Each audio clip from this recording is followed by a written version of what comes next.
Salut, alors aujourd'hui on va regarder un peu plus près cet appareil qui est le premier qu'on m'a amené à la suite de mon appel sur des objets plutôt incongrus ou spéciaux ou un peu extrêmes.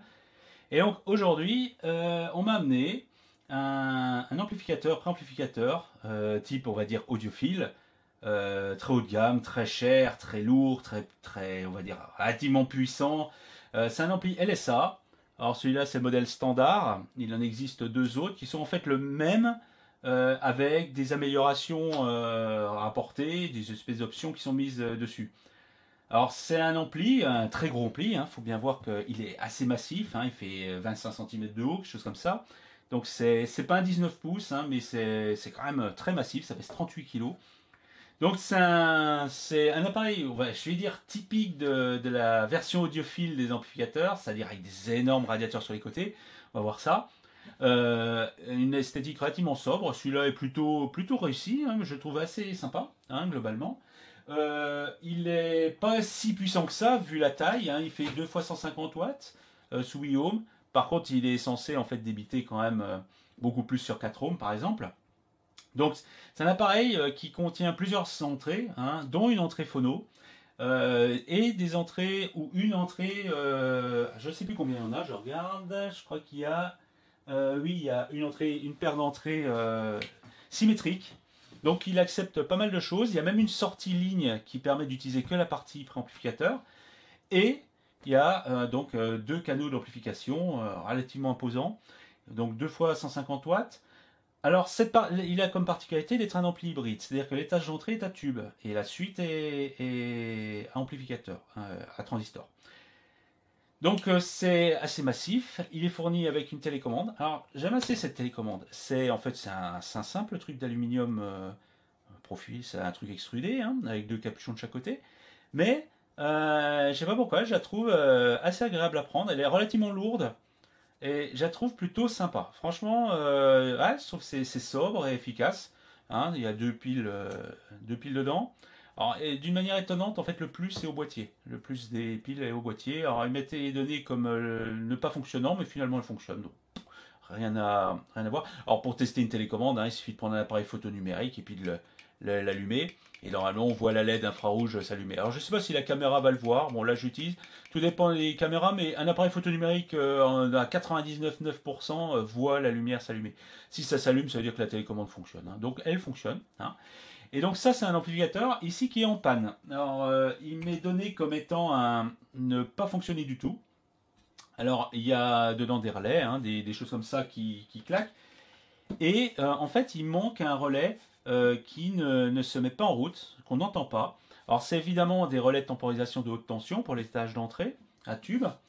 Et ça ne se met pas en route. Donc voilà, c'est la panne et qu'il y a. Alors, le problème de ces genres de matériel exotique, c'est que personne ne veut les réparer.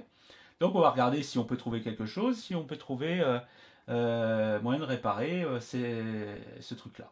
Alors, comme c'est un appareil finalement qui ne doit pas être très compliqué globalement, c'est plus facile, sachant que là, il n'y a bien entendu aucun manuel de service, pas de doc, rien du tout. Ça c'est courant dans ces marques plutôt confidentielles, c'est qu'ils n'ont pas la structure comme Tektronix ou autre de faire des vrais manuels de service, etc. Les quantités sont relativement restreintes et bon, chaque chose en son temps, quoi. Donc, on va dire que va falloir y aller à l'aveugle. Alors comme c'est vraiment aucun des canaux ne fonctionne a priori et ça veut dire que c'est quelque chose qui est commun aux deux, donc il est probable que ce ne soit pas dû aux amplificateurs eux-mêmes, mais à tout ce qui contrôle, parce qu'il y a quand même tout un système de contrôle, il faut bien voir, il y a un bouton de stand-by, il y a un potentiomètre de volume motorisé, il y a la sélection des entrées par simple poussoir, il y a des affichages, donc il y a quelque chose probablement comme un microcontrôleur qui commande les relais, qui commute les temporisations et tout ça. Donc ça c'est la partie commune et je pense que c'est plutôt là que ça va se passer. Donc la première chose qu'on va faire, c'est qu'on va regarder un peu ce qui se passe, on va essayer de voir un peu la panne, sous quelle forme elle se présente, et on va essayer de diagnostiquer ça. Donc première chose, on va l'ouvrir, on va regarder un peu comment il est fait, et après, on va le brancher, on va regarder ce qui se passe. Bon, après l'avoir basculé, ça fait près de 40 kg ce truc, c'est vraiment très lourd. Donc ça, c'est le dessus. Alors, on commence à l'ouvrir. Alors, là, il y a une chose que déjà, que j'aime pas trop. Ce sont des vis, on va dire, auto-taraudeuses. Il n'y a a priori pas d'insert dans les trous. Faut bien voir, c'est un appareil qui coûte très très cher. Même si son propriétaire l'a eu quand même à un très bon prix, c'est quand même quelque chose qui est très cher. On est dans le très haut de gamme, hein, donc moi ce qui m'intéresse aussi, au dehors de la panne qu'il pourrait y avoir, c'est un peu comment c'est fabriqué réellement. Alors bon, alors là évidemment ils sont pas avares en vis, hein, ah, j'en ai une qui est tombée. Donc il y en a toute une tripotée. Alors déjà, bon, moi ce qui je trouve un peu faiblard, c'est vraiment le fait qu'il n'y ait pas d'insert pour les vis. C'est de la vis auto-taraudeuse, je trouve que c'est un peu limite. Alors quand on démonte des appareils comme ça, il faut avoir des petits tiroirs et en fait avoir plusieurs tiroirs et les remplir par section. Donc là j'ai un tiroir qui est dédié aux vis du dessus. Et les tiroirs sont mis, moi je les mets de droite à gauche, ce qui permet, lorsque je le refais, lorsque je le remonte, de reprendre de gauche à droite les tiroirs et de le faire dans le même ordre, enfin disons dans l'ordre inverse. Ça permet, un, d'éviter de perdre des vis, sauf bien sûr quand on en fait tomber une comme j'ai fait, je vais retrouver. Mais ça permet aussi de garder l'ordre et d'avoir vraiment, quitte à avoir 10 tiroirs à la queue leu, les avoir par section indépendante. Ça, c'est la base, hein, quand on demande des trucs. Sinon, on a vite fait de s'y paumer et d'oublier qu'on a tel vis ou tel vis.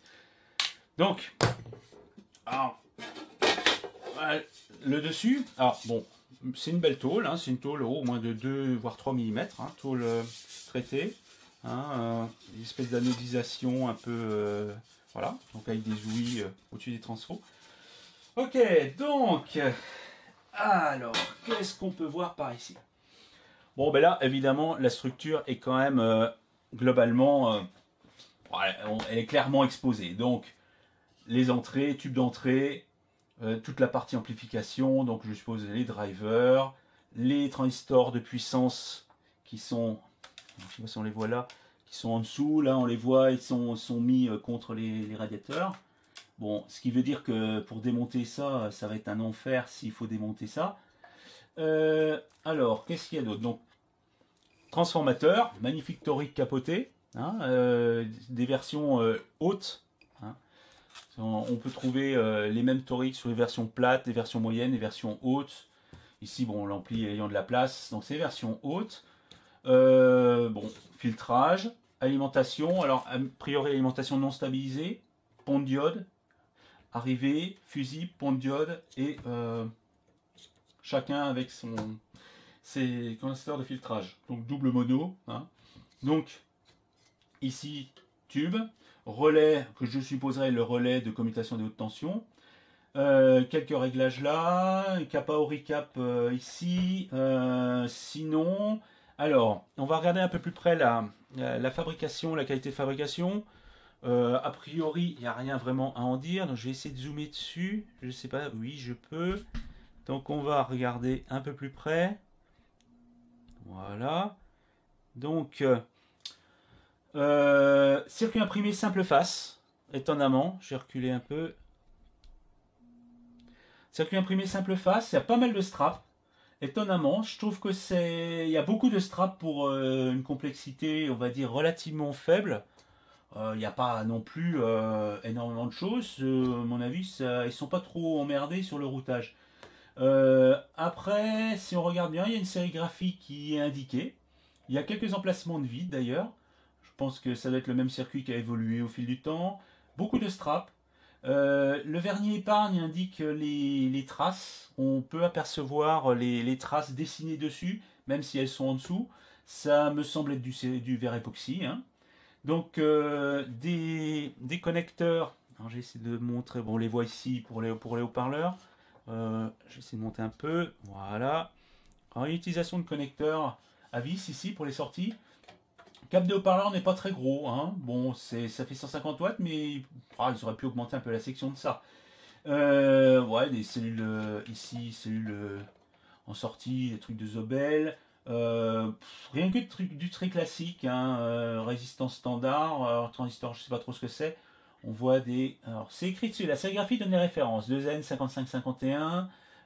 Ici, je vois quoi? Qu'est-ce qu'il peut y avoir comme référence? Euh, ouais, alors après, c'est...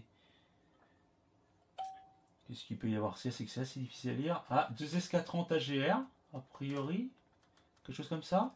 Ah ouais. Ou 2SK245 GR. Ah, il y a quelques transistors japonais aussi dedans. Bon, pourquoi pas. Alors, ensuite, condensateur. Alors, quelle marque? Alors, c'est Samyung. Samyung. Alors, je sais pas ce que c'est. Je me serais attendu quand même à des condensateurs de marque, genre Nippon Chemicon, Nishikon, ou Elna, ou Philips, Sprague peut-être. Mais là, c'est des marques japonaises, chinoises inconnues. Bon, les petits condensateurs au fond, il y a quelques chimiques ici, c'est pareil. Ça m'a pas l'air d'être des marques très connues. Ici, c'est pareil. Samyung, pareil. Euh, Quelques ajustables ici ou là. Alors pareil, des ajustables, je trouve plutôt banal. Au niveau du type, c'est des types qu'on retrouve assez facilement un peu partout. C'est vraiment des composants standards. Ici, des potentiomètres 10 tours, mais ça sent le bricolage qui a été fait après coup. Là, c'est du 10 tours qui a été remis, monté en l'air. Ouais, ça fait pas sérieux, hein, je trouve, à ce niveau-là. Alors, il y a une espèce de fil là, qui passe d'une carte à l'autre. Je serais curieux de savoir ce que c'est. Oh, bah, de toute façon, allez, on va se dire, c'est peut-être la masse. Je vais voir si c'est la masse. Bon, en fait, je vais voir si c'est relié au châssis, par exemple. Ah ouais. On voit une espèce de fil qui est relié au châssis, qui, qui relie les deux cartes. Alors ça me fait penser à des... Ça ronfle un peu, on va mettre un câble là, puis ça diminue le ronflement. Ça, c'est le genre de truc qu'on voit des fois, le truc après coup, alors que, évidemment, la masse est bien reliée. Ça ne relie pas les cartes à la masse, ça relie les cartes entre elles. Ça sent le truc, surtout c'est l'entrée, hein, je pense que c'est l'entrée du tube. Je sens qu'ils ont relié les masses entre elles. Je sens un peu le truc essayer. Oh, ça diminue le ronflement. On va mettre ça. Ouais, ça fait un peu bricolage quand même. Bon, dans la première impression de ça, je me serais attendu quand même à mieux. Hein. Je vois beaucoup de composants standards, à part quelques trucs transistors un peu japonais là. Les condensateurs absolument standards, des céramiques disques, alors je sais pas si on les voit, mais des petits disques, vraiment des trucs, je sais pas, on en voit un là-bas, on en voit un peut-être ici, je vais zoomer pour voir dans l'autre sens, je sais pas s'il va, ouais, ah, les petits céramiques là, ça là, ça c'est le condensateur de la même marque que ça je trouve que c'est mesquin, hein, ce genre de truc. Ça, ils pourraient mettre, je sais pas, des petits mica argent ou des petits polystyrènes. Moi, je n'aime pas trop ce genre de vieux céramiques qui sont faits à la brouette, là, qui coûtent 1 euro la tonne. Enfin bon, c'est... Bof, je suis pas trop impressionné par le choix des composants en général. Et par contre, là, on sent le truc audiophile débouler. Au recap, alors c'est ces condensateurs typiques machin qui sont mis là. Bon, ouais, bon là je pense que ça fait plus diversion pour cacher un peu le reste, où le reste n'est que du standard, vraiment pas très cher. Bon, résistance à 1%, ouais, voilà. Bon, il n'y a pas trop de... Les résistances sont normales, enfin disons sont plutôt priori couche métallique à 1%, à part quelques résistances de puissance ici, je suppose c'est soit résistance plaque ou cathode, hein, on verra ça un peu en regardant le schéma. Il y a aussi, je ne sais pas si on la voit là, résistance de bleeding, donc pour décharger les condensateurs, hein, je suppose. Oh bon, puis là, ben voilà, ben, je pense que ça c'est étage de puissance. Alors, l'étage de puissance utilise des transistors. Alors, c'est des transistors, alors, je suppose que c'est des Sanken. Ce sont des transistors avec, je pense, c'est ceux qui ont une diode intégrée pour faire les compensations de température. Ce sont des excellents transistors. Hein. Sanken fait des excellents trucs à ce niveau-là. On va essayer de voir d'un peu plus près. J'essaie de monter pour voir en bas. Pour essayer de voir en bas au niveau du châssis par là. Voilà. Ce sont des transistors assez utilisés dans les amplificateurs haut de gamme, mais ce sont en plus des transistors qui offrent des possibilités on va dire de compensation en température intéressant. Ce sont vraiment des... Alors, ce sont peut-être des versions d'Arlington, il faudra regarder un peu les références. SAP15, hein, donc ce sont des transistors, oui, Sanken.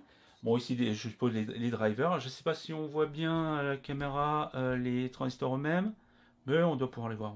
Voilà, je pense qu'on voit. Donc ça, ce sont des genres, ce sont les boîtiers TOP3, hein, un truc du genre.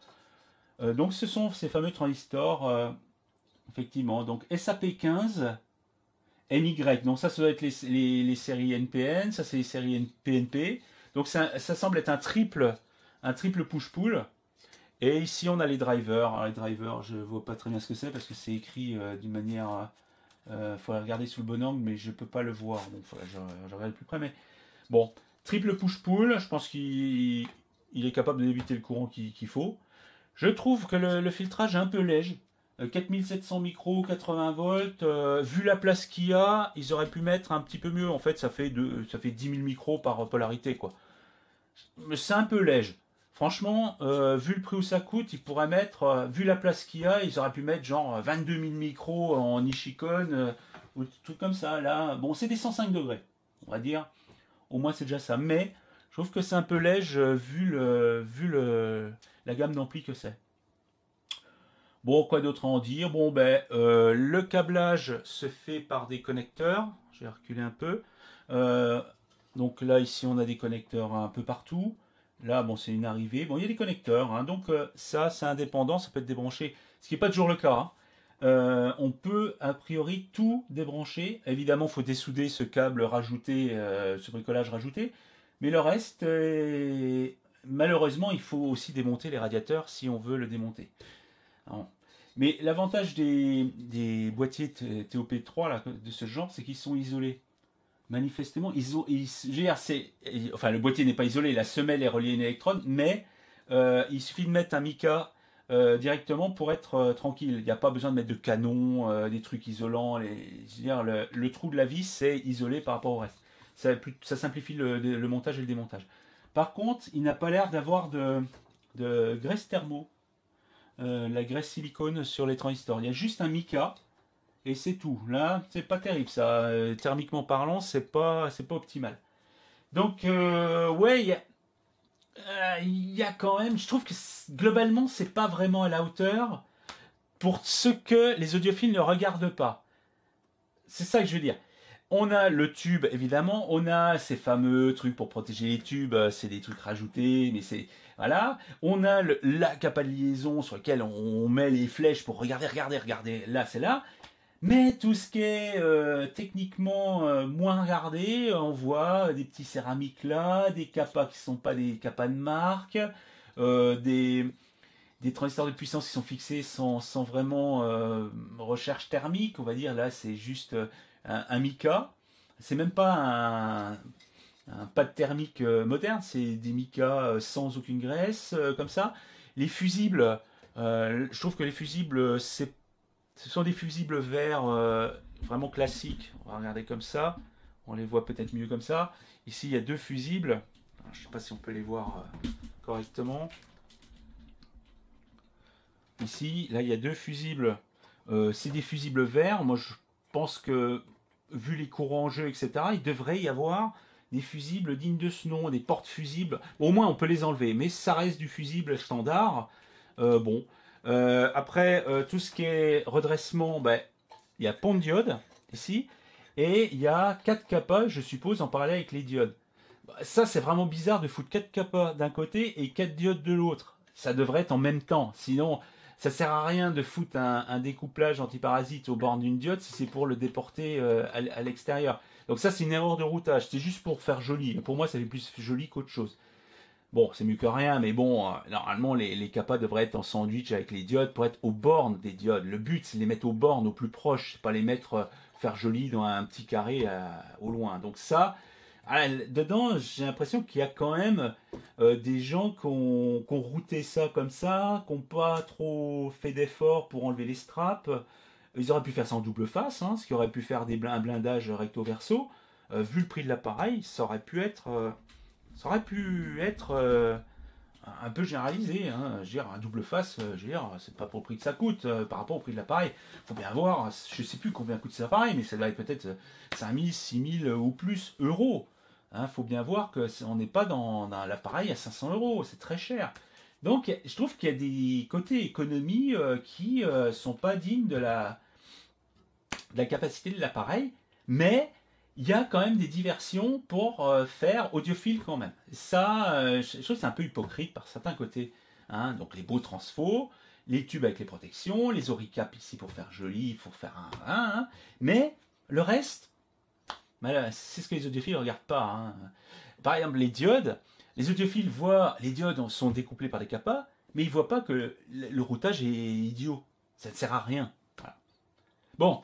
Bon, combien même, bon, c'est quand même. Alors, le propriétaire en est très content. Hein, je ne doute pas un instant qu'il fonctionne correctement. Hein, mais disons que, au-delà de l'aspect purement technique, on va dire ça marche pas. Quand on a une gamme comme ça, moi je m'attendrais à un luxe plus poussé à ce niveau-là. Mais le luxe ici, il est poussé sur les refroidisseurs, sur les faces avant, sur la masse de métal. C'est pas un mal, hein, c'est bien aussi d'avoir ça, hein, mais j'ai dit quand même, ça c'est pas ce qui coûte. Je veux dire, mettre des condensateurs, on va dire mica-argentés à la place des petits céramiques, ça va coûter 2 euros de plus. Je veux dire, c'est pas ça qui va coûter cher.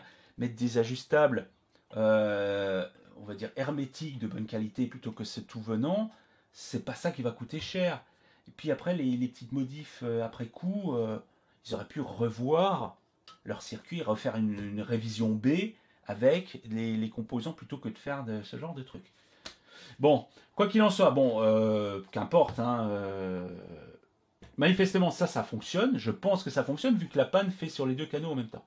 Mais d'ailleurs, ce qu'on va faire, c'est qu'on va regarder un peu, on va le brancher, et on va regarder un peu ce qui se passe. Alors, derrière, je vais pas le... Si je vais le bouger un peu, on va essayer. Ah, ça pèse des tonnes, hein, ce truc. C'est incroyablement difficile à bouger, surtout que je suis sur un truc, un tapis silicone, alors ça glisse pas des masses. Donc, on voit à peu près hein, le genre de truc. Hein, donc, entrée, non, on les voit peut-être pas, j'ai remonté légèrement. Voilà. Alors, entrée symétrique, entrée phono, sortie phono. Donc, on peut prendre que les tâches phono. 3 entrées auxiliaires et une sortie line. Donc je suppose que ça doit être la sortie, on va dire étage à tube. Hein. Pourquoi pas? J'ai assez une bonne idée d'avoir prévu en fait des sorties supplémentaires qui viennent fonctionner. Alors ça me semble être des trucs en téflon. D'après ce que je vois, ça ressemble à des connectiques téflon. Pourquoi pas? Fiche banane, alors ça c'est des fiches bananes très courantes en fait. J'en ai plein des comme ça en plus petit. Bon, mais c'est fiable, ça accepte les fiches bananes ou le repiquage sur le côté. Donc après voilà, donc ici ben, entrée, interrupteur. Bon, ben voilà, ça me paraît normal, ça me paraît bien adapté. 4 8 ohms, voilà, donc oui, ben.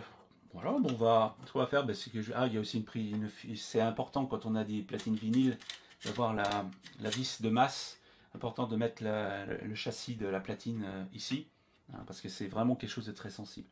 Alors, ce qui va être intéressant de voir, c'est un peu aussi tout ce qui est phono et préamplification, parce que manifestement, le phono, il n'est pas du côté qu'on vient de regarder. Il n'y a rien de spécial. S'il y a 2 canaux séparés, alors peut-être que le phono est sur le côté à tube, je ne sais pas, mais vu qu'il y a on va dire une sélection des sources par des relais, vu qu'on si on les entend cliquer, je pense qu'il doit y avoir l'entrée, le truc RIA qui doit être à part. Voilà. Donc, ce qu'on va faire, c'est qu'on va le brancher, on va regarder ce qui se passe. Donc, on va voir ça. Ah, putain, c'est vraiment, ça pèse des tonnes. Hein. Alors bien sûr, ce genre de truc, ça va faire un appel de courant gigantesque démarrage. Donc on va l'allumer. Voilà. Alors, devant, on va voir un peu ce qui se passe. Ah, il y a donc un voyant qui est... Voilà, voyant. Donc là, ben, je pense qu'il est en stand-by. Alors, on va utiliser la télécommande comme ça. Bon, standby on. Voilà, donc là, il s'est mis en route, je pense. Donc, il n'y a plus d'affichage. J'aurais préféré ce que ça affiche en rouge pour dire que c'est... Voilà. Donc, il se passe rien de spécial. Ah, d'accord. Il y a une temporisation. Donc, il s'est mis en route. Ici, il y a le aux 1 qui s'est mis en route. Moi, je suppose que l'input, on sélectionne sur une touche. On cycle sur toutes les entrées. Alors, j'ai CD, aux 1, aux 2, aux 3. Mais j'ai pas phono. Ah, d'accord. Ouais, d'accord. En fait, il faut faire un strap du phono vers l'entrée. Vers une entrée auxiliaire ou CD. Quelque chose comme ça. J'ai pas vu ça. D'accord. En fait, il y a.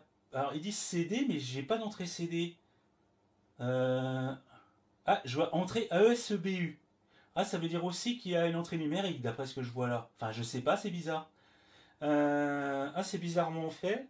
Parce que là, il me dit CD, j'ai une entrée CD là, ici, mais j'ai pas d'entrée CD de l'autre côté. J'ai trois auxiliaires, aux 1, aux 2, aux 3, et puis c'est tout. Et j'ai les entrées linéaires. Symétriques. Alors, peut-être que CD, c'est les entrées symétriques. C'est peut-être l'entrée symétrique, ça, et les trois auxiliaires. Et donc, a priori, le phono, en fait, faut le brancher sur une des auxiliaires pour le sélectionner. Bon, soit. Ouais. Ouais, bon, pourquoi pas. Bon, c'est juste un peu de tuyauterie. Bon, il n'y a pas trop de problème. Après, j'ai up-down. C'est le. Là, on voit le bouton tourner. C'est le réglage de volume. Donc, qui est motorisé. Il a l'air de s'allumer, mais il ne fonctionne pas. Bon, ça veut dire que quand même, la logique, donc il doit y avoir un microcontrôleur, quelque chose comme ça qui fonctionne, hein, fonctionne, la télécommande fonctionne. Là, j'ai fait un stand-by. Par contre, alors il ne fonctionne pas globalement pour les deux canaux. Alors, ouais, j'avoue quelque chose ici qui est suspect déjà pour commencer. Alors, je vais éteindre la lampe parce que sinon on voit rien. En fait, les tubes s'allument pas. Les filaments ne sont pas allumés. Aucun des deux. Alors les tubes sont des ECC, enfin là c'est des E188cc qui, alors ça c'est la référence qui existe en des tonnes et des tonnes et des tonnes de variantes. C'est la E88cc qui est une double triode à forte transconductance. Alors il existe des tonnes de variantes, E188cc, E88cc, il y a je sais plus, il y a des tonnes de variantes plus ou moins équivalentes. On peut aller chercher du New Old Stock, on peut aller chercher des trucs modernes. Il y en a plein. Alors ça, c'est du RTC, donc ça semble être du New Old Stock. La date, ça semble être de 83. Ouais, on faisait encore des tubes à l'époque, hein, dans les années 80. Ça ne s'allume pas. Ce qui est évidemment une bonne raison pour laquelle il n'y a rien qui fonctionne dans les amplis. Donc, manifestement, si les filaments ne s'allument pas, ça veut dire qu'il y a un problème d'alimentation de filaments quelque part. Donc, comme il n'y a rien ici à ce niveau-là, probablement que ça va être derrière l'appareil, parce que ça ne fait que la moitié de la profondeur. Il y a encore la moitié de l'appareil. Alors, derrière, sous les pieds, je suppose qu'il y a une grande carte avec tout le merdier qui pilote et toutes les alimes. Parce que je suppose que là, je vois aucun régulateur, je vois que dalle. Donc je veux dire, ça alimente probablement les étages de sortie, mais tout ce qui est entrée, tube, relais, et tout ce qui est commutation qu'on entend, qui n'est pas là, est alimenté par quelque chose de l'autre côté. Bon, donc ce qu'on va faire, c'est que, bon, je vais rallumer, hop, on va démonter derrière, on va aller voir ce qui se passe derrière. Bon, c'est plutôt sportif, hein. Donc on éteint, on débranche, toujours, hein. Faut toujours éteindre et débrancher quand on manipule des choses comme ça. Oh, oh la vache. C'est vraiment monstrueux. Alors. Eh ben voilà, donc ça c'est l'autre côté. Donc ça c'est le fond. Bon, le fond c'est de la tôle d'acier normale, il n'y a pas besoin non plus. Par contre c'est pareil, la fixation c'est de la vis. C'est de la vis autotaraudée, autotaraudeuse sur les. Pour une gamme comme ça, je m'attendrais à des inserts. Même les châssis que j'achète en Chine en aluminium ont des inserts intégrés. Là, c'est un peu cheap, je trouve, vu la gamme à ce niveau-là. Bon. Alors, il y a des pieds, là, des pieds un peu souples, hein, c'est plutôt bien amorti. Bon, pourquoi pas. Voilà. Alors, maintenant, qu'est-ce qu'il y a là-dedans? Donc, alors oui, on voit quelques... Alors là, bon, il y a des choses qui sautent tout de suite aux yeux. On va regarder ça d'un peu plus près parce que là, c'est typiquement la partie que, évidemment, on ne va pas montrer parce qu'elle déjà elle est en dessous. Dans un salon, on va ouvrir au-dessus, mais on ne va pas ouvrir ça. Et on comprend aussi quelquefois pourquoi, parce que là, il y a quand même des choses qui sont assez extraordinaires. Alors, même style de carte que de l'autre côté, simple face, beaucoup de straps. Alors, des straps, il y en a partout. Partout. C'est-à-dire, il y en a des dizaines.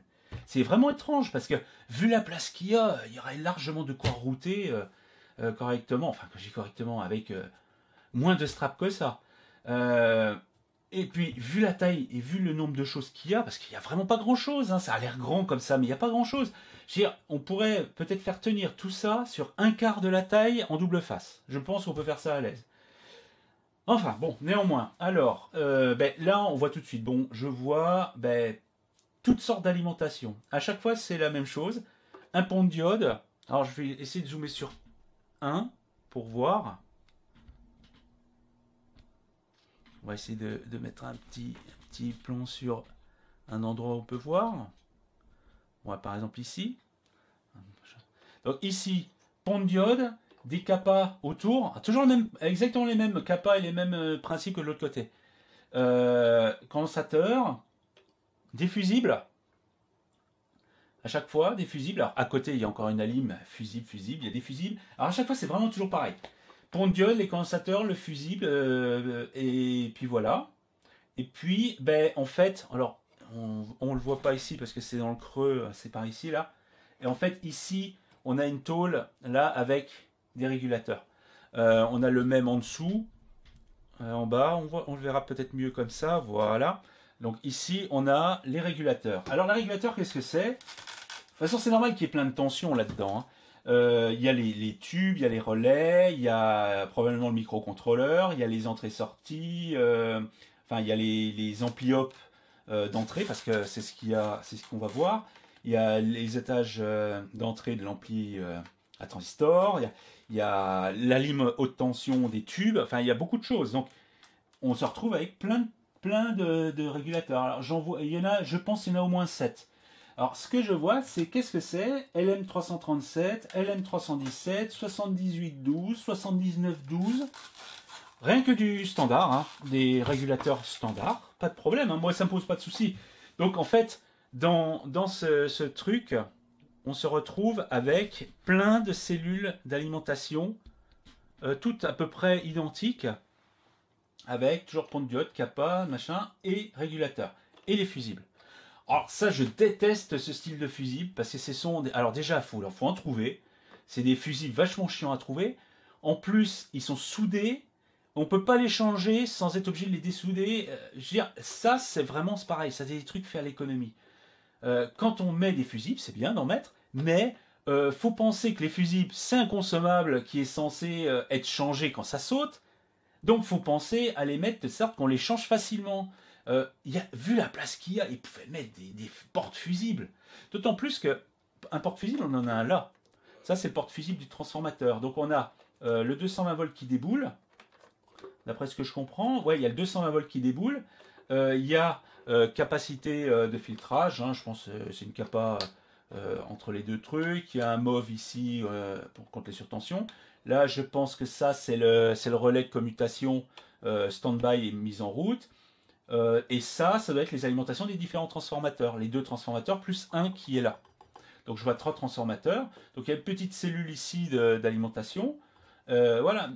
Alors pourquoi il n'y a pas de porte fusible? Parce qu'il y a des fusibles en verre comme ça. Il y en a partout. Il y en a des dizaines. Il y en a partout. Mais je comprends pas pourquoi ils mettent ça. Et en plus, je comprends pas pourquoi toutes ces alimentations sont toutes pareilles. À une variante près, hein, c'est tous le même genre, mais pourquoi c'est pas toutes les mêmes à la queue leu et qui vont dispatcher? C'est bizarrement organisé quand même.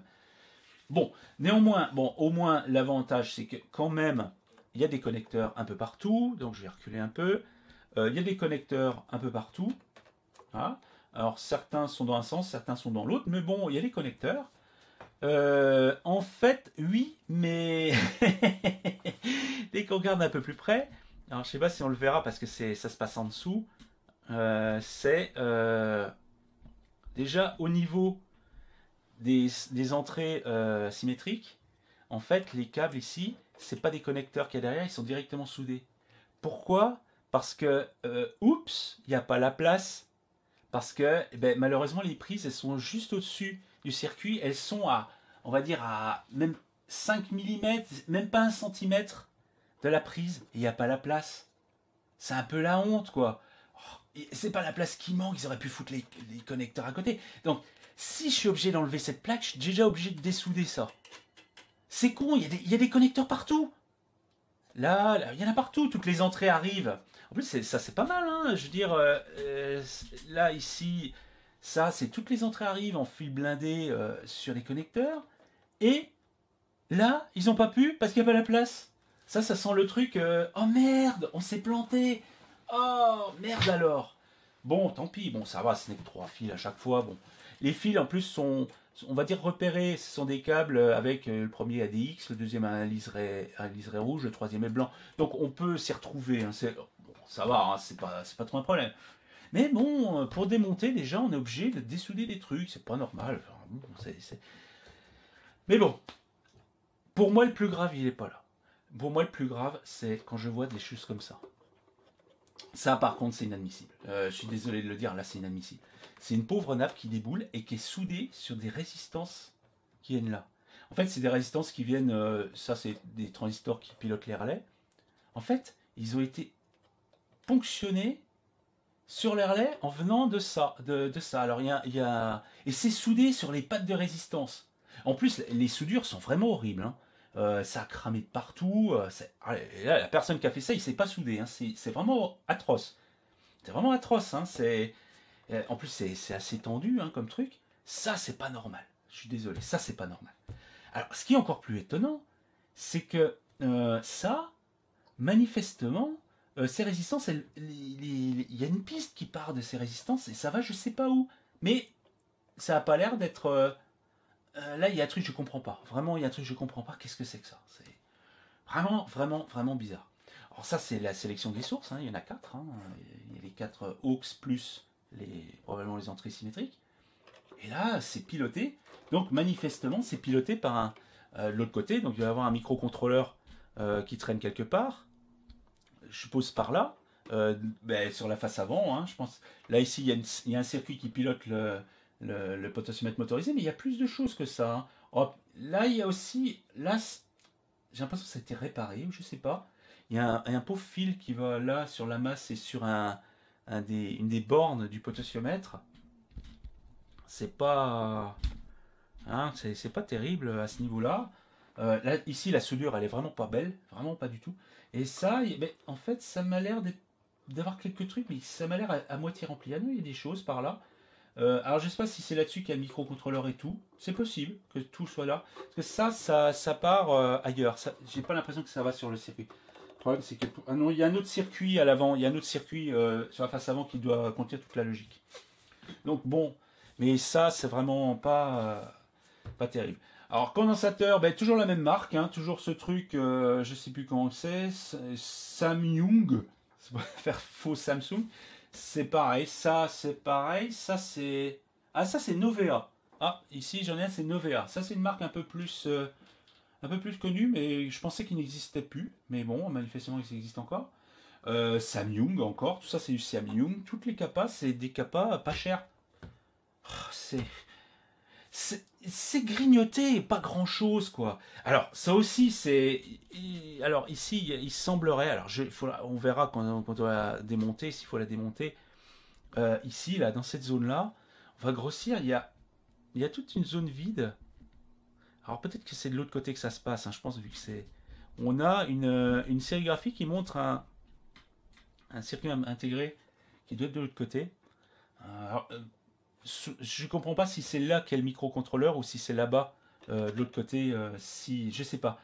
Là il y a des choses. Alors je sais pas si c'est peuplé, mais il y a quand même un quartz là. Et là, il y a toutes ces petites capas qu'on voit. Il y en a partout. Il y en a partout. C'est vraiment... Ah, c'est pas terrible. Ça vaut pas... Alors, autre truc, alors bon, là on peut voir de plus près, on va finir là-dessus parce que là j'ai pas passé non plus mon temps à décrire le truc parce qu'il faut voir la panne, ce qui se passe. Alors ici c'est toute la partie analogique qui rentre. Alors là c'est les ampli-op, hein, ça c'est c'est quoi ça? C'est des OPA 2134, donc c'est des doubles. C'est des doubles, moi c'est des très bons circuits. Hein. Ici on a un 5532.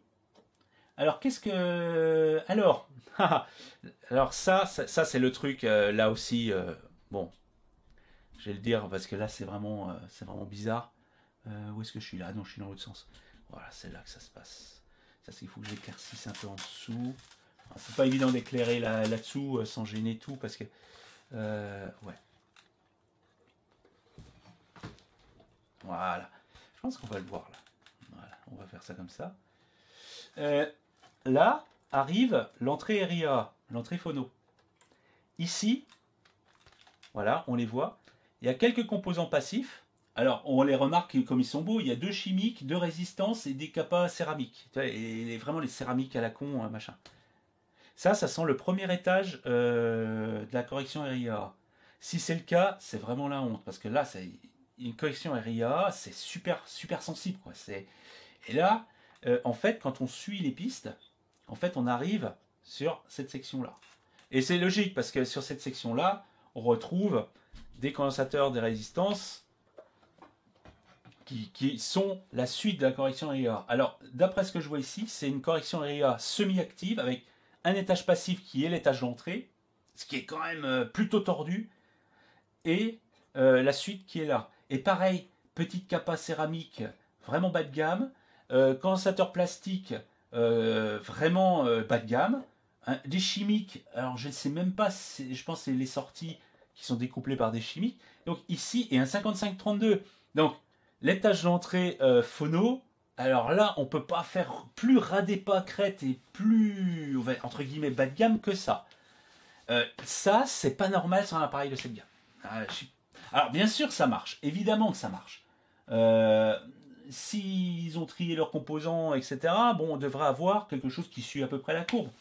Mais est-ce que c'est bien suivi? Vu les composants mis, vu les tolérances habituelles de ces composants-là, à mon avis, ça doit être un peu... un peu... hein, bon. Alors, après, il y a quelques ampli-op ici ou là. Alors, après, il y a d'autres éléments, mais je ne vais pas m'étendre dessus. Hein. Il y a ici un LF357, un LF353, un ampli-op. Alors ça, je sens que c'est des... Je sais pas, c'est soit des... Je sais pas vraiment à quoi ça sert. Ce sont des zones, je sais pas, dans le circuit, à quoi elles servent, parce que, à part les étages d'entrée ici, ici, il y a un tel 84, je sais pas à quoi il sert exactement. Je sais pas. Faudrait le schéma pour voir quel est le rôle exact. Parce que ici, j'ai reculé un peu pour mieux voir. Là, ici, j'ai un tel 84, donc 4 ampli-op.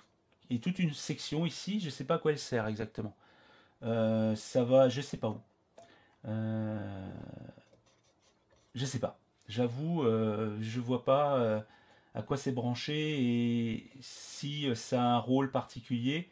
Alors si ça a un rôle dans l'audio, des TL84, c'est vraiment pas terrible. Mais je sais pas. Il y a quand même des composants, il y a des diodes autour. Alors des diodes, je vois pas les diodes à quoi elles peuvent servir, à part faire un redresseur à ampli-op, mais je vois pas trop. Je sais pas. J'avoue, je sais pas. Bon, alors néanmoins, ce qu'on va faire, c'est que, première chose, vu que les filaments ne s'allument pas, ben, on va essayer de voir s'il n'y a pas au moins déjà un fusible qui est mort, évidemment. Donc ça, c'est facile à faire. Hein. Hop là, un voltmètre, enfin un multimètre. On va se foutre en continuité. Voilà. Donc là, hop, on prend tous les fusibles. Alors il y en a toute une tripotée. Hein. Il y en a un là. Il y en a un là. Ok. Il y en a 3 là. Ok. Où est-ce qu'il y en a d'autres? Il n'y en a pas. Là, il y en a 2 là. Là, c'est bon. Là, c'est bon. Où est-ce qu'il y en a encore? Il y en a un là. Ah. Celui-là, il est sauté.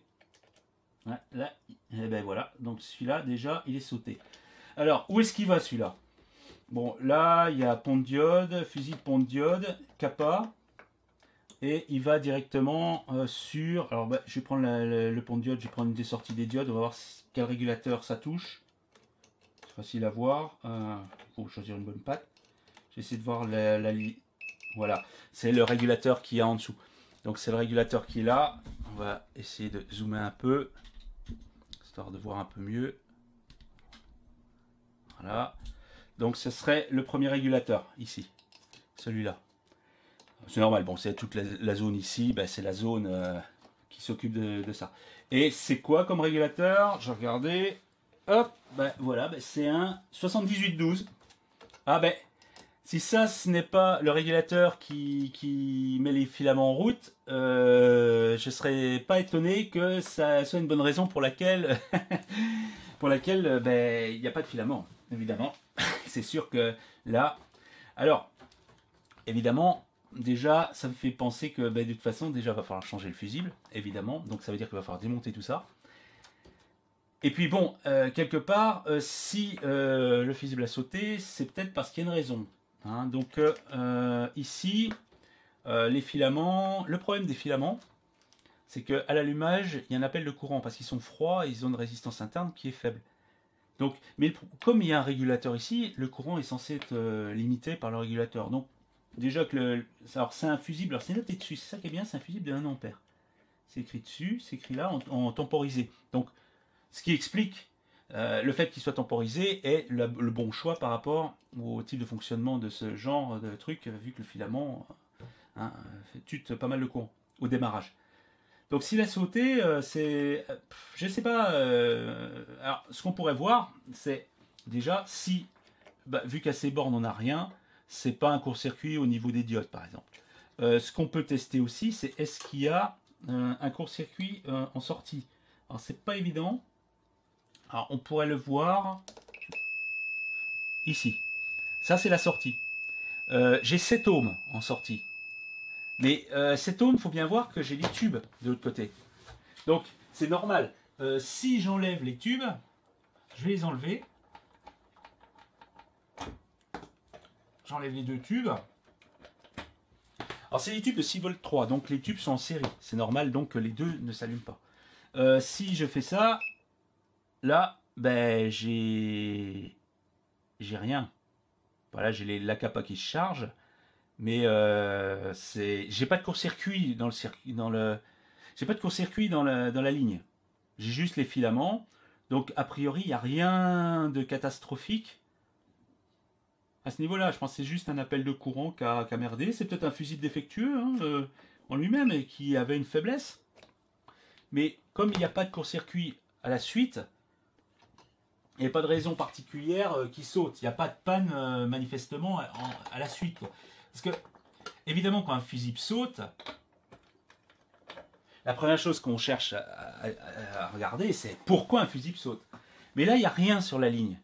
Mais le filament, c'est quand même quelque chose qui est un peu embêtant parce que les appels de courant peuvent être importants au démarrage.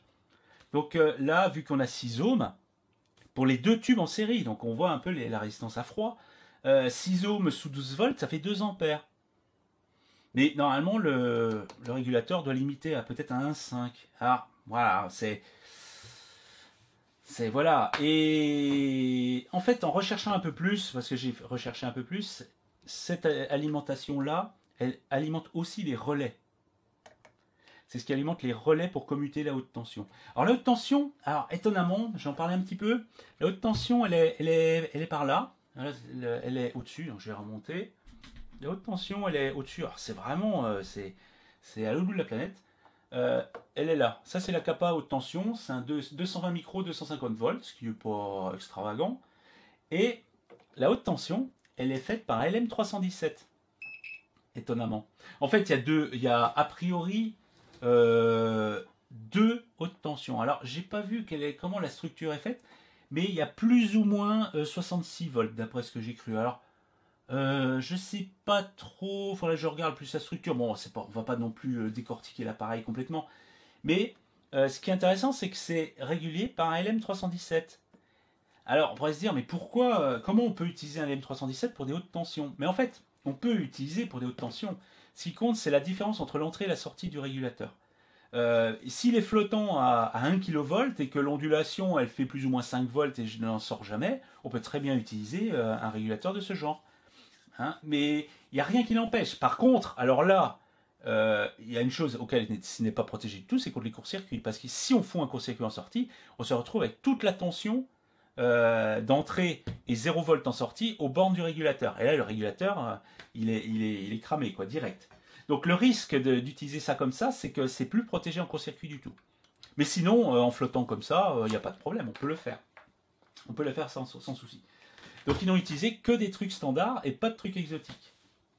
Bon, alors, donc on a trouvé une panne. Alors ce que je vais faire, bah, c'est simple, hein, on va vérifier, on va quand même vérifier la panne. Un moyen de faire ça, bah, vu que de toute façon, j'ai pas de court-circuit dans le truc et j'ai un régulateur en sortie, je risque pas d'avoir, et le régulateur n'est pas en court-circuit, hein, il n'y a pas de problème. Ben, ce que je peux utiliser, c'est en fait utiliser un voltmètre en mode ampère-mètre, utiliser cet ampère-mètre, voilà, utiliser l'ampère-mètre en tant que court-circuit, on va dire, et on va chanter le fusible avec un ampère-mètre. Là, je me suis mis en 10 ampères. Et je vais utiliser l'ampère-mètre en tant que court-circuit. Donc ça me permet à la fois de rétablir l'alimentation, voir s'il y a un problème, et de mesurer le courant en même temps.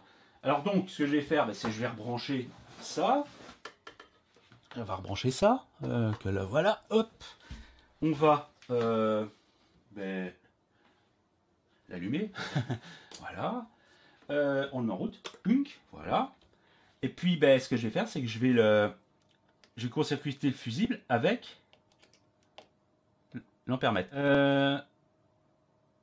Alors, évidemment, là, c'est le piège, hein, je suis en courant alternatif, donc là, j'ai juste la partie résiduelle. Alors, ce qu'on va faire, c'est que je vais me passer en ampère alternatif. Voilà. Alors là, j'ai 1 ampère. Et après, voilà pourquoi il y a un problème. Pourquoi le fusible a plus ou moins sauté. C'est qu'en fonctionnement, j'ai 1 ampère. Ah ah! Qu'est-ce qui peut bien tuer 1 ampère comme ça?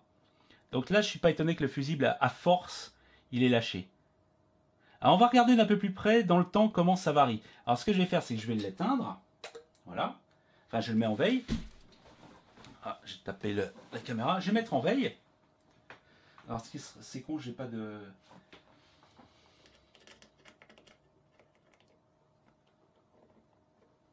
Je vais l'allumer et on va voir ce qui se passe. 1 ampère 1 au départ. Là, ça descend. Les tubes chauffent en fait, ça descend. Voilà. Donc 700 mA, ce qui est pas mal. Hein. Ah, et là, c'est les relais qui viennent consommer. Et là, ça consomme 1 ampère. Bon ben voilà, faut pas aller chercher plus loin. C'est tout simplement le fusible dans le temps, il a lâché parce qu'il est sollicité en permanence à près de 1 ampère. Donc ça c'est intéressant. Hein, c'est un type de panne particulier. Le fusible n'a pas protégé quoi que ce soit, c'est qu'il est sous-évalué. Donc ce qui est intéressant de voir, ça me paraît élevé comme courant de tube. Parce que si on regarde les datasheets de ces tubes-là, ils sont censés être à 350 mA et ces tubes-là sont en série. Mais évidemment, oui, je suis bête, en fait c'est des doubles triodes. Donc il y a 2 doubles triodes en parallèle et chaque tube est en série. Donc effectivement, on a 700 mA. Oui, c'est ce qu'on a, c'est bien ça. Et les relais, eux, consomment chacun, parce qu'il y a 2 relais, il y a un relais pour chaque canal, 150 mA sous 12 volts. Donc voilà, on a tout de suite le 1 ampère. Et voilà, la panne c'est ça. Mais moi, c'est ce que j'appelle une panne de fiabilité. Et ça, encore une fois, c'est pas normal. C'est un appareil, c'est pas normal que ce soit calibré au plus juste comme ça. C'est pas normal. Donc, le problème, c'est que le fusible est trop juste. Le problème aussi, c'est que ces fusibles-là, c'est l'enfer pour les trouver. Alors, bien entendu, évidemment, comme rien n'est impossible, quand même, j'en ai. Alors ceux-là, je pense que c'est des 1 ampère. Le problème, c'est qu'ils sont pareils, ils sont un peu trop justes. Bon, alors ceux-là, c'est des versions un peu meilleures. Ce sont des versions céramiques. Hein, donc on trouve plus vraiment, j'ai pas réussi à trouver des trucs en verre comme ça, donc j'ai trouvé des trucs céramiques. 30 centimes d'euros, hein, bon ça va, c'est pas trop cher. Je crois que j'ai pris c'est des 1 ampère. Mais ce qui m'embête, c'est que c'est trop juste. C'est trop juste. Ce que je vais faire, c'est que je vais mettre 2 fusibles d'1 ampère en parallèle, 2 ampères, et ça protégerait d'un court-circuit qui pourrait résulter d'une capa ou d'un régulateur qui se flingue et qui se met en court-circuit. Auquel cas, ça évitera que le bobinage du transformateur se retrouve au court-circuit. Donc, comme ce ne sont que des 1 ampère que j'ai, je vais en mettre 2. L'un en parallèle, l'un et l'autre en parallèle, à cet endroit-là. Comme ça, bon, il y aura quand même le minimum de protection, mais 1 ampère, c'est trop juste. Et ça risque de recommencer dans le temps. Donc ben, c'est une panne, pour moi, un problème de conception, un problème de fiabilité. Il y a une mauvaise évaluation des ordres de grandeur manipulés. Et ça, c'est problématique. Donc, bon, c'est pas grave, hein, la panne, ben, c'est que ça. Hein. Il n'y a rien de plus, c'est pas très... Donc, maintenant, il ne reste plus qu'à prendre son courage à deux mains, de démonter ce truc, enfin cette plaque, complètement. Alors, heureusement, je vais démonter ça. Bon, j'ai juste à dessouder les 2 trucs, et ça, je vais pouvoir le sortir sans être obligé d'enlever ça. Donc, j'ai juste les 2 connecteurs, et là, celui-là enlevé, celui-là aussi. Ah non, celui-là, ça, c'est pas un connecteur à enlever. Il faut l'enlever de l'autre côté. Oh, ça, qu'est-ce que c'est con, ça. Oh, ça, c'est chiant, ça. Et puis, tout ça, faut enlever tout ça. Oh là là là là là. Ouh, rien que d'y penser, j'en suis fatigué d'avance. Bon, ok. Bon, c'est simple. Hein, je vais démonter tout ça. On va changer le fusible et puis on va regarder ce qui se passe. Bien, bon, alors le fusible a été changé. Bon, il y en a 2 en parallèle. Mais alors, je crois que là, c'est probablement des appareils les pires que j'ai eu à monter et démonter pour faire une opération aussi basique que ça. Oh là là, on voit vraiment que ça n'a pas du tout été pensé pour la maintenance. Tout simplement parce que, ok, il y a des connecteurs, très bien. Sauf que il y a certains connecteurs, on ne le voit pas ici, mais il y en a quelques-uns, il y en a d'autres aussi ailleurs, des connecteurs qui déboulent, comme par exemple celui-là. En fait, ce sont des connecteurs soudés et ils s'enlèvent de l'autre côté. Et le problème, c'est que ils passent par le circuit imprimé, ils passent par la tôle, et ils passent par une deuxième tôle et ils repassent de l'autre côté. Enfin, ils passent par toute une série de petits trous comme ça. Et comme ils sont trop courts pour pouvoir enlever la plaque, après pour repasser ça de l'autre côté par tous les trous, c'est infernal. Donc il faut une ficelle tenue et puis tirer dessus, mais le problème c'est que ça a tendance à partir dans tous les sens, à ne pas se mettre dans l'axe du trou. C'est incroyablement mal conçu au niveau maintenance. À mon avis, ils doivent passer un temps fou à les monter, ces trucs-là, c'est incroyable. Ah, j'ai pas vissé la vis là. Alors, aussi, j'en ai gardé une. Alors là, alors, hop, un petit peu. Alors, vis, voilà les vis qui tiennent le circuit. Alors, c'est voilà, des vis autoforeuses dans le plastique. Alors là, c'est que des trucs qui tiennent dans le plastique. Ça va subir 2-3 dévissages avant de ne plus visser. C'est franchement, j'avoue, c'est franchement pas terrible. Au niveau qualité de construction, je trouve franchement que ça laisse vraiment à désirer. C'est incroyablement mal foutu. Et c'est incroyablement pénible pour faire 3 proutes le temps qu'on peut y passer. Là, il m'a fallu à peu près 1 heure pour changer un fusible, ce qui est totalement délirant. Alors, ici, on le voit pas. Bon, il y a du vide là, mais il y a effectivement un microcontrôleur derrière. Alors, ça doit être lui qui doit faire toute la gestion des temporisations successives. Alors, peut-être qu'en fait, ces ampli op qui sont là, ce sont simplement on va dire un comparateur qui charge une capa et puis qui switch d'un côté et de l'autre. Puis voilà, je pense que ça va être juste une utilisation de ce genre. Bon, eh ben maintenant, il n'y a plus qu'à leur brancher et puis l'essayer. Hein, on va falloir vérifier que, évidemment, on a quelque chose qui sort. Hein. Alors pour ça, je vais le laisser ouvert pour vérifier qu'il fonctionne bien.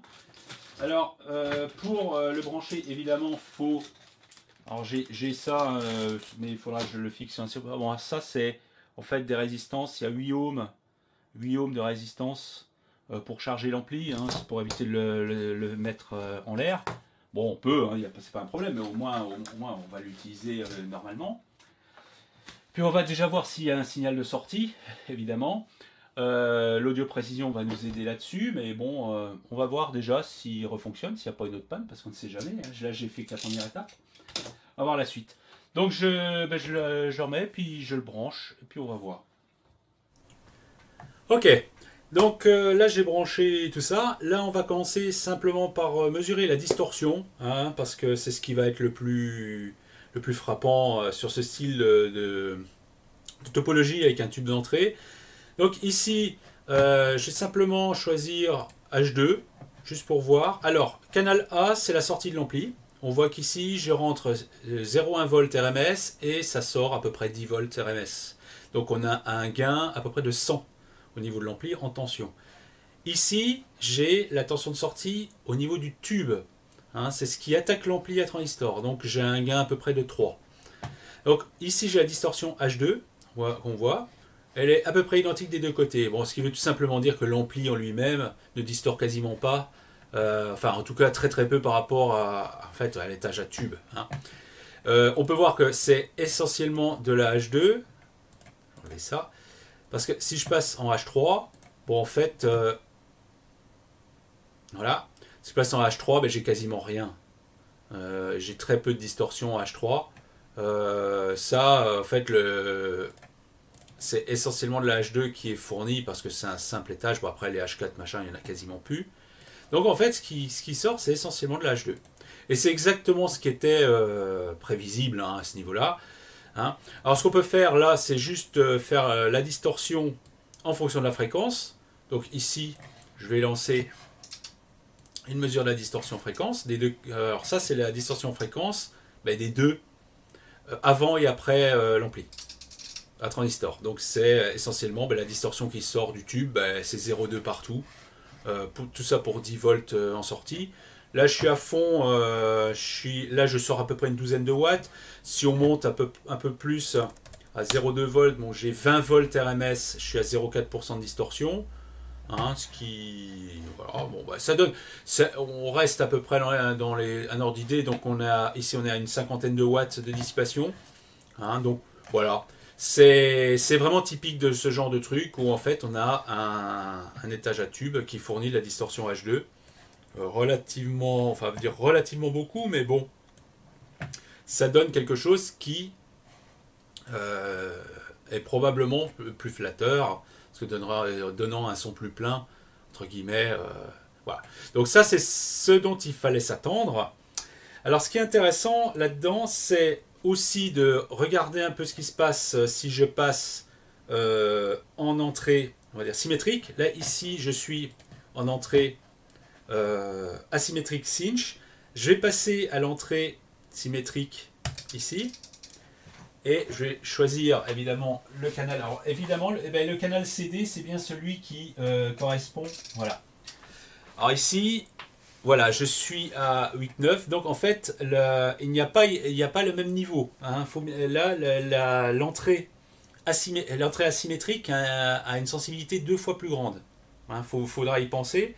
En fait, ils n'ont pas compensé le fait qu'une entrée symétrique soit un gain d'un facteur 2 par rapport à une entrée asymétrique. Donc là, le facteur 2 est encore là. Donc il faudra y penser que l'entrée symétrique est moins sensible. Ensuite, un truc intéressant, alors là c'est ce qu'on voit ici. Alors ce que je vais brancher là, c'est c'est la sortie line qui correspond à ce qui est en sortie, ce qui est utilisé par un appareil externe. Si on veut utiliser cet appareil-là comme préampli pour attaquer autre chose. Donc là, je vais le brancher et ce qu'on voit, ces sorties line, c'est qu'on se retrouve avec quelque chose qui a un gain à peu près de 3. Alors, je vais repasser en asymétrique. Hein, je vais repasser, voilà, en asymétrique. Donc là, je rentre avec 200 mV et je sors avec 600 mV. J'ai un gain à peu près de 3. Alors, ce qui est tout à fait étonnant, je ne vais pas le montrer là, mais c'est tout à fait étonnant, c'est que la distorsion, elle est quasiment nulle. Hein. Pourquoi? Tout simplement parce que cette sortie-là ne passe pas par les tubes, contrairement à ce que j'aurais pensé. Je pensais que c'était une sortie qui prenait en sortie des tubes pour avoir... Mais pas du tout.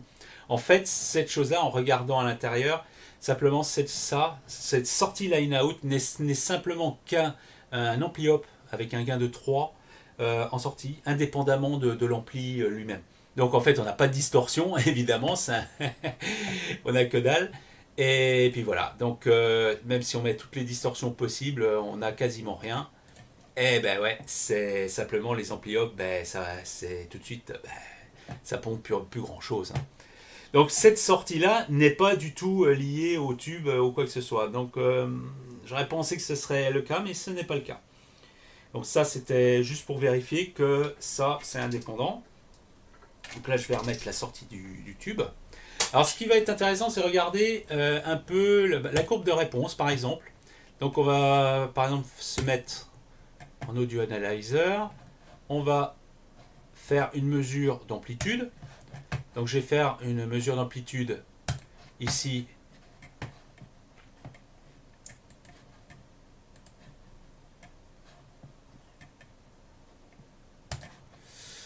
Du canal 1. Ensuite, on va mettre le canal 2. Bien sûr, on va mettre ici le générateur. Alors, je ne sais pas s'il y a un truc en fréquence. Non, générateur en fréquence. On va essayer. Bon, les échelles sont à peu près les mêmes. On va passer en décibels, histoire de. En décibels V, admettons. Pareil ici. On va voir ce que ça donne. Là, je me mets complètement au pif pour voir ce que ça va faire. Donc, moi, mon but ici, c'est de mesurer la courbe de réponse. On va voir si ça fonctionne. Voilà. Ce qui m'intéressait, c'est de voir un peu ce qui se passe. Bon, je vais faire une auto-échelle. Voilà. Donc, j'ai pas tout à fait le même gain, hein, donc faut voir ça comme ça. Oui, effectivement, j'ai le gain en sortie côté ampli qui est indépendant du gain ici, qui est la sortie au niveau du tube. Au niveau du tube en lui-même. Donc, ce qui permet de voir en fait que l'ampli ne va pas limiter grand-chose, manifestement. Alors, évidemment, je suis après le condensateur de liaison. Ce fameux condensateur de liaison qui est l'espèce de vitrine du composant audiophile. C'est un condensateur de 0,1 micro de chez Auricap. Alors ce que je vais faire, c'est que je vais essayer de optimiser sur celle-là, par exemple. Alors ça, right only, voilà. Là, je les superpose à des échelles différentes, donc elles sont à peu près identiques. Hein. Simplement, on voit que ici, à 10 Hz, je passe de 25 à 26, j'ai à peu près, on va dire, 0,7 décibels. Et à 20 kHz, j'ai à peu près 1 décibel. Donc en fait, il ne monte pas très haut. Mais c'est vraiment, a priori, le tube, l'étage à tube qui fait ça. Donc on a une chute qui commence un peu dans l'extrême grave, mais bon, ça va pas chier loin non plus. Hein. Donc bon, il n'y a pas d'accident, il n'y a rien de tout ça, donc ça c'est relativement plat. Et alors ce qui est marrant, c'est qu'une des options qu'il y a dans les modèles d'au-dessus, c'est qu'il remplace ce condensateur de 0,1 micro par le même en 2,2 micro. Et ce qui est encore plus marrant, c'est que sur la sérigraphie sur le circuit imprimé, c'est marqué 2,2 micro. Alors, au début, j'aurais suspecté qu'il y aurait une coupure dans les basses fréquences qui ferait que lorsqu'on passe à l'autre version, on aurait plus de basses ou je sais pas quoi. Mais bon, c'est pas vraiment le cas. Donc finalement, mettre une capa plus grosse ne changera pas vraiment grand chose. Je pense que ce sera plus dans la tête que ça va se passer. Donc voilà, là j'ai comme type de test, j'ai pas énormément de choses de plus à faire. On peut vérifier, on va faire une mesure de FFT, on va pouvoir mesurer le spectre de ça. On va essayer ça, alors je sais plus, ah là voilà. On va sélectionner les canaux FFT, donc canal 1, après on va pouvoir étudier le canal 2, qui est, je le rappelle, la sortie du tube. On va essayer de se mettre à des échelles à peu près équivalentes, 20 décibels V, je pense que moins 100 ça ira, 20, 100, moins 100, voilà, je passe en FFT, voilà. Voilà. On va se faire une FFT de 2048 points. Ok. Alors au niveau FFT ici, qu'est-ce qu'on va faire? On va prendre 32 000 points, une moyenne sur 4. Donc bah, allez, go. On va aller voir ce qui se passe. Donc là, ça 2, 1 et 0. Voilà. Donc voici le FFT de avant et après le tube. Alors les niveaux sont pas tout à fait les mêmes, hein. Je vais essayer de faire left et right. Voilà. Donc ça c'est les deux superposés mais avec des échelles différentes. Il faut bien voir que je sais pas lequel est, mais je crois que le bleu c'est celui-là, c'est la sortie. Et le vert c'est celui de droite, c'est la sortie du tube.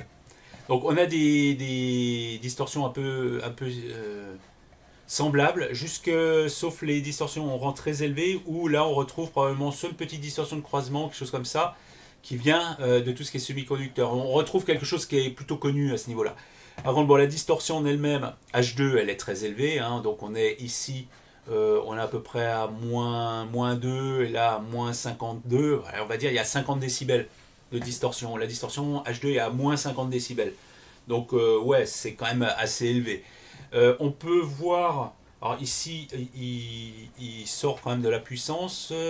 Là, actuellement, il sort à peu près, j'ai pas la valeur ici, il faudrait que je vois, Analog Analyzer. J'ai à peu près 20 volts RMS en sortie. 20 volts RMS, ça fait 50 watts, à peu près. On peut essayer d'augmenter un petit peu, mais bon, mes charges, là je suis à 30 volts RMS. On peut calculer d'ailleurs le spectre des distorsions, voir s'il bouge ou pas. Là, j'ai la distorsion qui commence à arriver, donc je commence à saturer à 30 volts. On va essayer 0,28 volts. Je ne vais pas trop insister là-dessus parce que mes résistances n'étant pas sur des radiateurs, elles vont vite chauffer. On va faire 0,25 volts. Hop.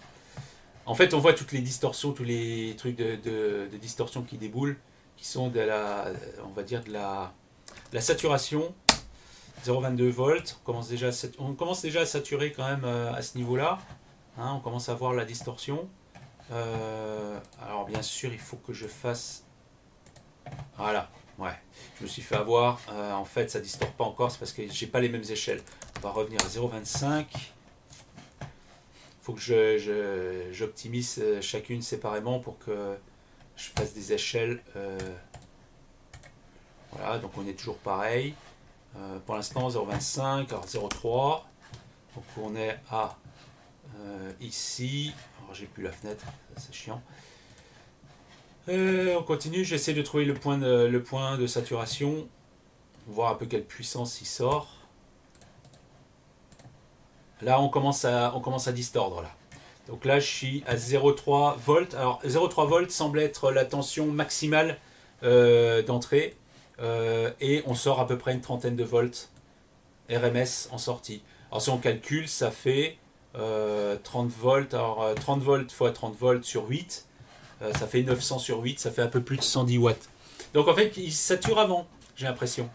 Parce que là, je suis à 29, il commence à saturer vers 0,3 volts, il fait 0,35, je monte à 35 volts, il peut aller à 150 watts, mais il distord avant. Il distord avant. Donc, je pense sans distorsion, sans qu'il commence à distordre, il peut aller jusqu'à 100, 110 watts, quelque chose comme ça. Ce qui est un peu moins ce qui est donné, après tout dépend de la tolérance en distorsion qu'on y donne. Alors, là, ce qui commence à distordre, c'est l'étage de sortie, hein, c'est pas l'étage d'entrée. Le tube, lui, bouge pas. Lui, il a des très faibles tensions, c'est pas ça qui pose un problème. Alors, la ronflette est à peu près à moins 100 décibels, ce qui est relativement peu, donc il est assez silencieux.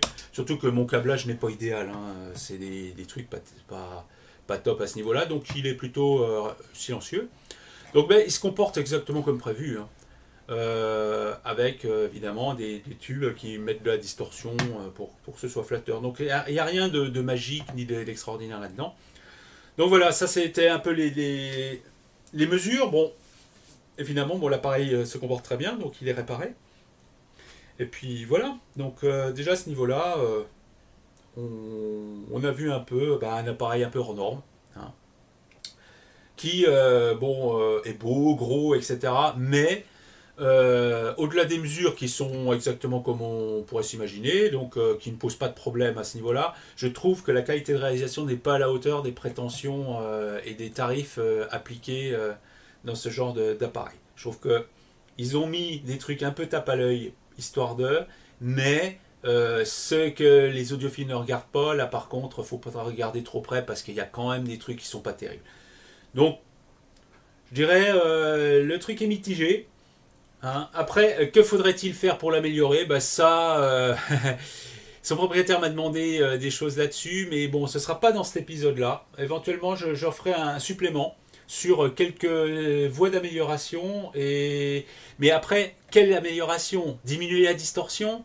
Je suis pas sûr que ce sera une amélioration au sens de celle qui est voulue. C'est-à-dire, là, ici, je pense que la distorsion fait partie du fait que cet ampli est apprécié et fonctionne, procure vraiment ce que le propriétaire recherche. Après, si je veux supprimer la distorsion, bon, il y a des techniques. Hein. D'ailleurs, les appareils d'après, je pense, font ça. Parce qu'ils modifient l'étage d'entrée et rajoutent quelque chose dans l'étage d'entrée. Donc éventuellement, on fera un épisode supplémentaire, un supplément à celui-là, où je reprendrai le schéma de ce truc-là, j'essaierai de faire du reverse engineering dessus, et puis voir un peu qu'est-ce qui peut être modifié et entre guillemets amélioré sur ce truc-là. Sachant que toute la partie semi-conducteur ampli, il n'y a pas grand-chose à faire. Hein. Lui, il fonctionne d'une manière tout à fait normale, il n'y a pas de souci, les composants sont bons, les transistors utilisés sont des bons modèles, sont plutôt réputés. Il y a juste les condensateurs d'alimentation là, on grappille un peu on grappille alors qu'on ne devrait pas. Voilà, bon, eh ben, ça c'était le premier appareil un peu exotique qu'on m'a envoyé. Voilà, j'aurais préféré que la panne soit beaucoup plus tordue que ça, mais bon, hein, on ne choisit pas la panne qu'on a, hein, donc voilà, bon, finalement, on s'en est bien tiré. Bon, c'est un appareil assez marrant.